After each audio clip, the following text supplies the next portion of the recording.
in the heart of Texas, sage in bloom is like perfume.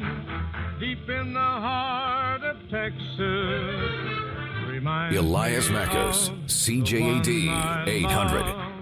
Deep in the heart of Texas. Yes, indeed. Deep in the heart of Texas is where we find our next guest. It's hour 3 of the Elias Mackos Show, and we kick things off in Houston, where we join Julie Lesage. She has lived near Houston, Texas for 17 years now. Julie, thanks for coming on the show. Thank you. Good morning. So why don't you tell me, Julie, what led you to Texas 17 years ago? How'd you end up there? So at the time, we had a 4-year-old daughter. She was born with a very rare genetic condition.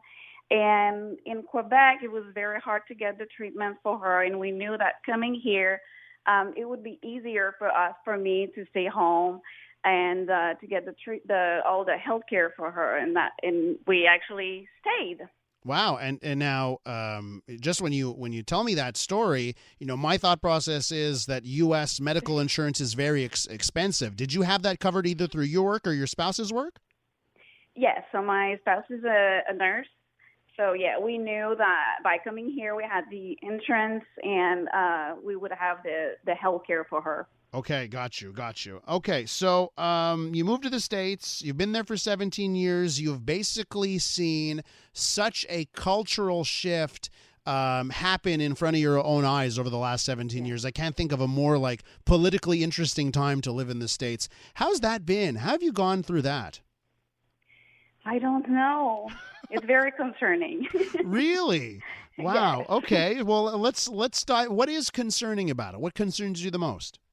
But so right now we are very divided. We are even in Texas, and Texas was, always red, and now we can see in the big cities, it's becoming more Democrats. And now I even this morning, I have friends that are usually very quiet about politics. That they are vocal now. They're very angry on both sides, on the Democrat side, the Republican side. So we are divided.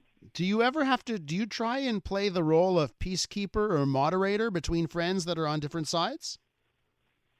I try to understand both sides, really. I do understand the healthcare is a big issue, and that's the reason why people want to come, and that's where my story is very interesting, and I'm telling that. But I do understand that a lot of people don't have insurance, or it's appealing to them to think that they may, have it for free. Mm-hmm. So I'm just trying to, again, I don't consider myself either a Republican or Democrat. I'm really in the middle. I'm trying to understand both sides. I'm still a Quebecer in mind. Now, do you have U.S. citizenship?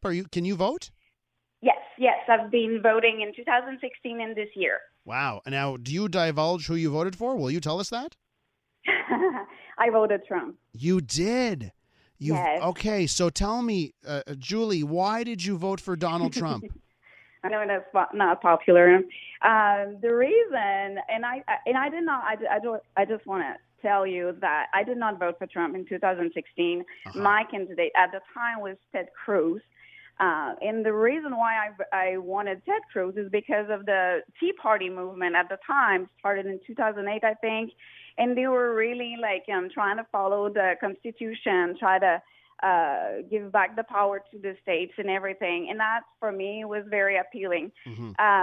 So when I saw Trump coming in 2016, I thought we were getting a dictator, someone who would try to gain power. But what I've seen here, it's the opposite. So I know from your side, you're seeing him as, on the international level, but here in the States, he's following the Constitution. Oh, okay. So on that end, on the constitutional end, what do you think should be happening right now? Because he's saying that they need to stop counting the votes in some states, but make sure all the votes are counted in other states. Can I just ask you where you fall on that? Do you think that because to me, it's very confusing that this guy is speaking out of both sides of his mouth, and you say he's all about the Constitution. Doesn't seem like that's the case if you don't want the votes counted, right? So tell me what your thoughts are there. I know that back in, I think it was in April when we started the pandemic, the Democrats were pushing for the voting by mail.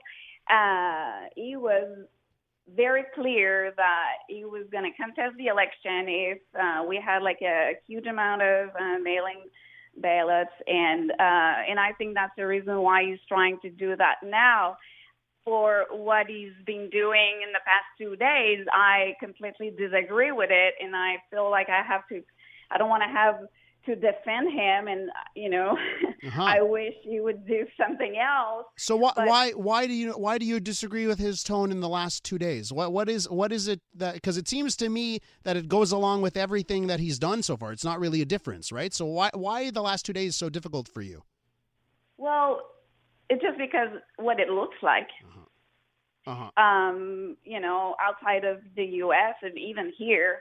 So what I'm seeing now, it's like the Democrats are certain that the other party is cheating, and the opposite is the same too. So I don't know. But I do feel that he should address this issue differently. I think that we do have some problems, and on both sides. I think I don't understand why people can vote by mail, and there's so many issues.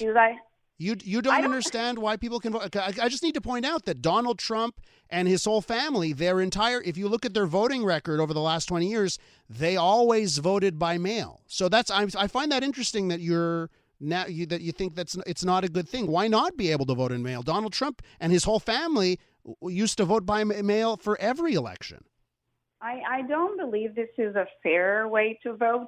And I know that it was, a lot of people did, and it's something you can do. And I guess because not a lot of people were doing it, it was not such an issue. But now with the pandemic, a lot of people did. And so that's now I don't know, like even in my little town, okay, I live in a very small town, there's like 5,000 people. We had, someone broke into the mailbox and took all of the content, and I think it was like three weeks ago. Wow. And it's just, so I don't know, seeing those things, it's just, for me, I would rather have like people go vote, even drive-through vote. Yeah. We have that too. Well, that's so interesting that you say the drive-through, right? Because he tried to throw out 127,000 votes done via drive-through, right? But for me, it's safer to the drive-through. It's safer. They bring you the machine. I've seen that, and it's just. Same thing as going in. I agree, Julie. It's just the Republican Party has said the 127,000 drive-through votes should have been thrown out. We're with Julie Lesage. She lives near Houston, Texas. She's been there for 17 years, formerly a Quebecer. We're getting her absolutely incredibly interesting story of her life and how she ended up in Texas and her thoughts on U.S. politics. So, Julie, as it stands right now, we have Fox News and the Associated Press say that Joe Biden has 264 votes, and Edison, which is the major TV networks, they've got Joe Biden at 253. But all the signs point to Joe Biden winning. So are you okay with that? If Joe Biden wins, and it looks like that is actually what's going to happen, are you okay with Joe Biden being the next president? If it's what the people want, I'm fine with it. But I'm pretty sure that's going to go to court. I'm almost 100% sure. So Julie, do you think that all the votes should be counted, or that the votes that were done by mail-in shouldn't be counted? No, we should count everything. And then look, I think what he's going to try to do, Trump is going to try to bring the mail-in ballots to court and see if we should or should not count it. Yeah. That's exactly what he's going to try to do. I'm pretty sure, yes. And do you think that's the responsible right thing for the leader of the United States of America to do to make sure people question the voting process? I think that he did question it back in April, and even though they just decided to go and push for it. So we knew it was going to happen. We knew it long time ago. Okay, Julie. Well, listen, I want to thank you for coming on the show. Would you ever come back to Quebec, Julie? You ever think about returning home? I wish I could. I mean, all my family, my friends, everybody is there still. My husband too. Mm-hmm. You know, we both came together. So, but you know, I don't think I don't know. The politics right now, it doesn't seem to be. I don't know. We'll see how it's going to end up here, but. Yeah, we never say never. Julie, I hope you have a pleasant day. I want to thank you so much for coming on the show and stay safe in the state of Texas. Thank you.